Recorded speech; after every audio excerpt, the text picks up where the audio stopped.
Most night shifts are supposed to be quiet. That's what makes them feel safe. Fewer people, less noise, long stretches where nothing happens. But the people who work those shifts will tell you something else. When a building is almost empty, every sound matters more. A door latch, an elevator stop, a voice over a speaker. And sometimes the scariest part isn't what you hear. It's realizing nobody was supposed to be there in the first place. These are 3 night shift horror stories. Story 1. The Intercom. Eli was 22, and he worked the overnight shift at a 24-hour pharmacy on the edge of town. It wasn't a glamorous job, but it was easy. Most nights, after midnight, the store went quiet. A few customers would come in for cigarettes, painkillers, or energy drinks. Then things would die down again. At 2:14 in the morning, Eli was behind the register when he heard a soft alarm chirp from the back of the store, not the main entrance. The employee side door. It made a quick electronic beep, like it had opened for a second and shut again. Eli looked up at the small security monitor near the register. The hallway camera was still. The delivery door looked closed. No one there. He waited a few seconds, then walked out from behind the counter and checked the aisles. Everything looked normal. The store was empty. He checked the stockroom door. Closed. He told himself it was probably just a bad sensor. Then, maybe 10 minutes later, the overhead intercom crackled. Just one sharp burst of static. Eli froze. The intercom was only supposed to be used from the manager's office in the back. Then, a voice came through. Low, male, calm. Eli. He didn't move. Then the voice said, "Aisle 7. The store felt instantly different. A minute earlier, it had just been a quiet pharmacy. Now it felt occupied, watched. Eli didn't answer. He stepped slowly around the counter and looked toward aisle 7. Nothing. No movement. No customer. He backed toward the register and checked the monitor again. Still no one on the hallway camera. He grabbed the store phone and called his manager. No answer. So he called the non-emergency police line and told them someone might be inside the building. While he was on the call, the intercom clicked again. This time the voice sounded closer to the microphone. "Don't lock the front door." Eli looked up so fast he nearly dropped the phone. The dispatcher told him officers were on the way and to stay at the front. So Eli locked the automatic front entrance from the control switch under the counter and stood there staring at the back of the store. That's when he noticed something new on the monitor. The stockroom camera had gone black. Just one camera. Everything else was still working. For the next 40 seconds, nothing happened. No movement. No sound. Then, faintly, from the back hallway, Eli heard the squeak of a metal cart wheel, not rolling fast. Just a small shift, like someone had leaned on it by accident. The officers got there in under 5 minutes. Eli let them in, and the 3 of them moved toward the back together. The manager's office was empty, but the intercom mic was still warm. The stockroom door was unlocked. Inside, officers found a man crouched on top of the metal shelving near the loading area. He'd been hiding there for hours. He had cut the stockroom camera wire. He had a flashlight, duct tape, and a printout of the weekly staff schedule. Eli's name was circled. Police later believed the man had slipped into the store before midnight and hidden in the back until Eli was alone. And the part Eli said stayed with him the longest wasn't the intercom. It was the fact that the man had known his name before saying a single word. Story 2. Room 4, 17. Maya worked as the night auditor at an older 4-story hotel just off the interstate. Her shift started at 11 and ended at 7 in the morning. On most nights, her job was simple: run the reports, handle the occasional late check-in, answer calls from guests who wanted extra towels, or help with the Wi-Fi. The hotel had 2 wings.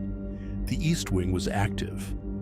The West Wing had several rooms marked out of service because of plumbing repairs.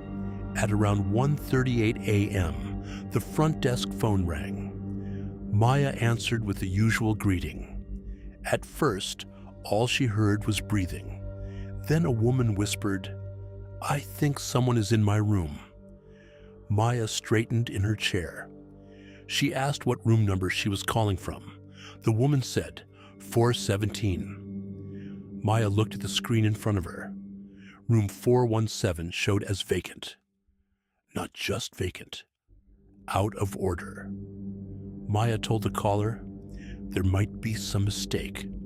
The woman whispered back, faster this time, "No, I checked in an hour ago. I used the key. I'm inside, and the door in the wall just opened." Maya felt a rush of cold go through her. The connecting door. Some of the older rooms in that wing had them. She asked the woman if she was alone. The caller said, "I was." Then Maya heard something else through the phone. A soft bump, like a suitcase brushing furniture. The woman inhaled sharply and whispered, "He's still here." Maya told her to lock herself in the bathroom and stay on the line. While speaking, Maya checked the arrivals list again. No room 417. No recent check-in under that number. But then she opened the third-party reservations inbox. There it was. A late online booking. Room 417. The system at the desk hadn't updated correctly. Someone really was in that room. Maya immediately called 911. Then she opened the hotel's camera feed for the West Wing corridor. The camera quality was awful, but she could still make out shapes. For 2 seconds, she saw a man step out into the hallway from farther down the wing. He was carrying something long and dark in one hand. Then, he disappeared out of frame. Maya kept the frightened guest on the line while watching the hallway monitor and waiting for police. The woman in 417 had stopped whispering now. She was barely making noise at all. Maya asked if she was okay. The guest said, "I can hear him in the room." A few seconds later, the woman whispered something else. "He just tried the bathroom door." Police arrived quickly and went upstairs. Maya stayed at the desk, staring at the monitor so hard her eyes watered. Then she saw flashlights fill the corridor. Minutes later, officers brought a man down through the service elevator. He had been inside room 419, which was also marked out of service. He'd entered from an exterior stairwell door that hadn't latched properly.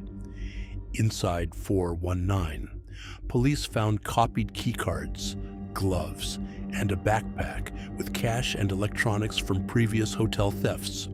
What they believe happened is simple and terrifying. The man had been using the closed wing because he thought it was empty. Then a booking error placed a real guest in 417. When he opened the connecting door, he found someone inside. And the only reason Maya knew the caller wasn't lying was because the woman had whispered one sentence at exactly the right time. "He's still here." Story 3, Level B3. Aaron worked overnight security in a downtown office tower. The building had 30 floors above ground and 3 basement levels below it. B1 and B2 were active. B3 had been partially shut down for months after flood repairs. Most of it was dark. No tenants, no deliveries, no reason for anyone to be there. Aaron's shift usually felt routine. Watch the cameras. Check the access logs. Do patrols every couple of hours. At 3:11 in the morning, one of the elevator alerts flashed on his screen. Car 2 had made an unscheduled stop on B3. Aaron leaned forward. That wasn't supposed to happen. He pulled up the basement camera feed. At first, the B3 corridor looked empty. Then, at the far edge of the frame, he saw a maintenance cart roll slowly past the camera. No person, just the cart. He stared at the screen, waiting for someone to follow it. No one did. Then his radio crackled. A voice said, "Security, can you come down to B3?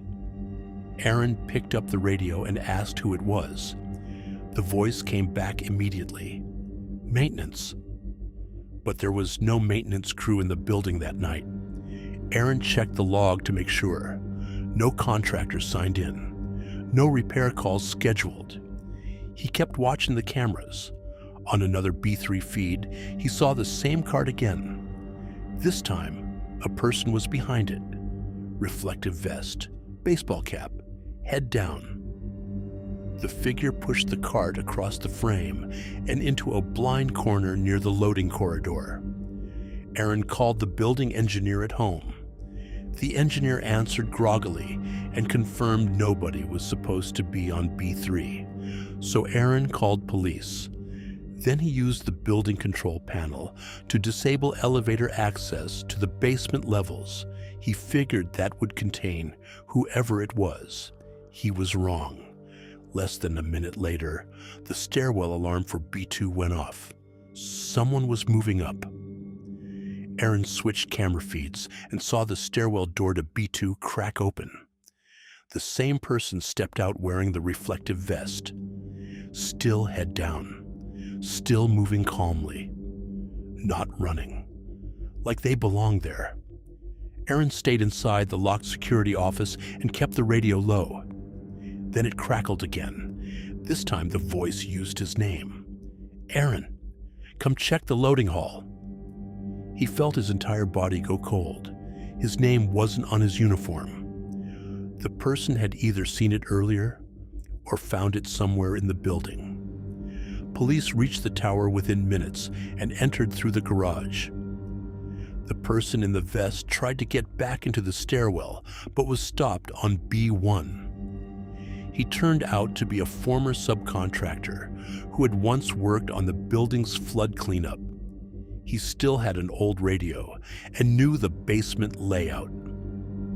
In his cart, police found zip ties, pry tools, and a printed list of office suites. Investigators believed he had planned to wait until morning cleaning traffic started, then move upward through the building while blending in as staff.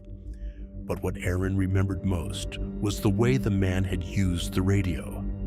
Not yelling, not threatening, just calm enough to make it sound normal, like he expected Aaron to come downstairs alone. Night shift stories hit differently because everything feels farther away. Help takes longer, hallways feel emptier, and the people who mean harm know exactly how to use that silence. If you work nights, you probably understand that feeling. The moment a place stops feeling empty and starts feeling wrong, that was the missing chapter. Subscribe for more such videos.